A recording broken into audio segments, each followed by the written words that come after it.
जब justice NV Ramana chief justice थे, तब उन्होंने कहा था कि भाई 124A के तहत दर्ज केसों पर रोक लगा दी जाए और राजद्रोह की समीक्षा और दोबारा परीक्षण किया जाए। यह परीक्षण किया गया है।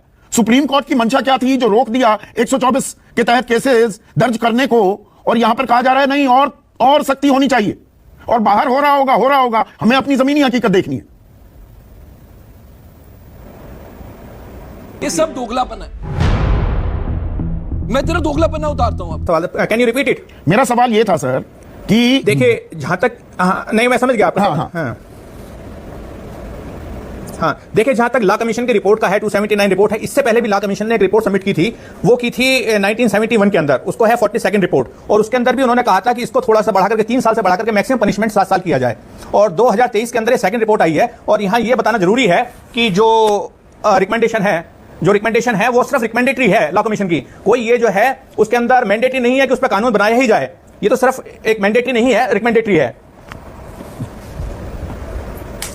अच्छा, जहां तक आपने बताया इसका कि बहुत सारे एक्ट हैं, यूपी एक्ट वगैरह है, तो उससे पहले मैं आपको बता दूं कि हमारे यहां इससे पहले भी एक्ट हैं। प्रेस इमरजेंसी एक्ट है 1931 का, डिफेंस ऑफ इंडिया रेगुलेशंस 1914 के हैं।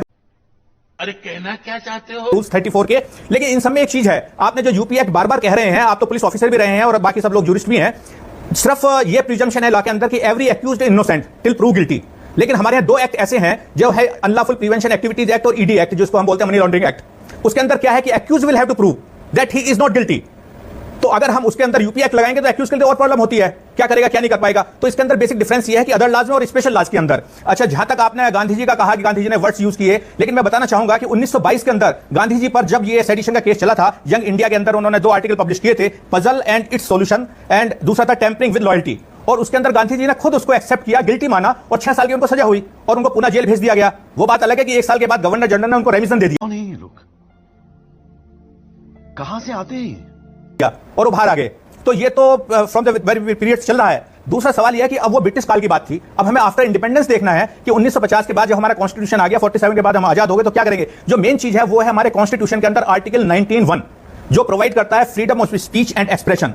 और ये फ्रीडम ऑफ स्पीच एक्सप्रेशन जो है ये बाई वर्ड्स हो सकती है, स्पोकन वर्ड्स हो सकते हैं, इंटेंडेड हो सकते हैं, और इन राइटिंग हो सकते हैं, सिंबॉलिक हो सकते हैं, और जो फीलिंग करते हैं और डीस्टेबलाइज करते हैं, डिसलाइक करते हैं against the duly elected government और द नेशन और सोसाइटी। और इसका सिस्टर हमारे यहाँ जो आपका ये जो सेक्शन है 124A, इसका सिस्टर सेक्शन भी है 153A, लेकिन वो लगता है लोगों के ऊपर, इंडिविजुअल्स के ऊपर। 134A लगता है स्टेट के अगेंस्ट, जहां पर 153A के अंदर promoting hate speech among the societies various sections on the basis of the religion, caste, creed etcetera. Justice Satish Chandra, देखिए नहीं ये ओवरलोड हो जाएगा। मैं सॉरी सर, ओवरलोड हो जाएगा। मेरे दर्शकों के लिए भी इतने प्रावधान है कानून के, मैं मोटी मोटी बात समझना चाह रहा हूं। सुप्रीम कोर्ट कहता है पिछले साल 11 मई को कि भैया रोक दो, कोई केस दर्ज नहीं होगा राजद्रोह की धारा के तहत, और लॉ कमीशन कह रहा है नहीं जी इसको और सख्त करो। इसको आप कैसे रीड करते हैं सर? नहीं, वो आप करिए। इसके अंदर देखिए, इसके लिए 2 थ्योरी हमारे यहां लगती हैं। एक थ्योरी तो ये है, जो फर्स्ट व्यू है कि आदमी को फ्रीडम ऑफ स्पीच है आर्टिकल 19(1) के अंदर, वो जो चाहे सो कहे, एंड कोई ब्रिटिश रूल हमारे यहां है ओ भाई, मारो मुझे, मारो मुझे, मारो नहीं, ये मजाक हो रहा है। 1 सेकंड यार, मजाक नहीं, हम आजाद हैं। This is one theory. और ये जो सेडिशन लॉ है, ये ब्रिटिश लॉ का प्रोविजन है, इसको अबॉलिश कर दिया जाए।